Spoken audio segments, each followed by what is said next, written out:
గ్రామీణ ప్రాంతాల్లో ప్రజలకు సురక్షితమైన తాగునీటిని అందించేందుకు జల్ జీవన్ మిషన్ పనులను వేగవంతంగా పూర్తి చేయాలని జిల్లా కలెక్టర్ హిమాంశు శుక్లా ఆర్డబ్ల్యూఎస్ అధికారులను ఆదేశించారు. బుధవారం కలెక్టరేట్లోని తిక్కన ప్రాంగణంలో ఆర్డబ్ల్యూఎస్ ఆధ్వర్యంలో చేపడుతున్న తాగునీటి పనుల పురోగతిపై కలెక్టర్ సమీక్ష సమావేశం నిర్వహించారు. ఈ సందర్భంగా జిల్లా కలెక్టర్ మాట్లాడుతూ గ్రామాల్లో ప్రతి ఇంటికి సురక్షితమైన మంచినీటిని అందించేందుకు చేపట్టిన జల్ జీవన్ మిషన్ పనులను త్వరగా పూర్తి చేయాలన్నారు.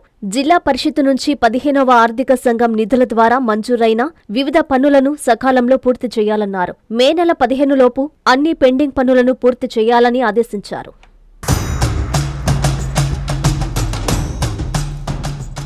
శ్రీ వరసిద్ధ వినాయక సుబ్రహ్మణ్యేశ్వర పార్వతీ సమేత బ్రహ్మేశ్వరాలయం నూతన రాజగోపుర శిఖర కలిశ ప్రతిష్ఠ మహా కుంభాభిషేక మహోత్సవ ఆహ్వానం.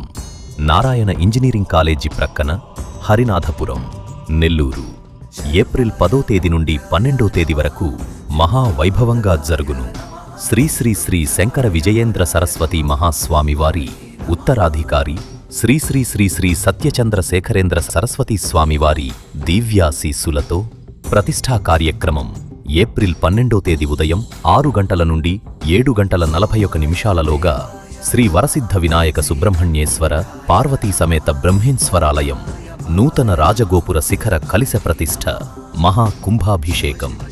రాజగోపుర ప్రతిష్ఠాపకులు బ్రహ్మశ్రీ నూతలపాటి సుబ్బయ్య శాస్త్రి గారు.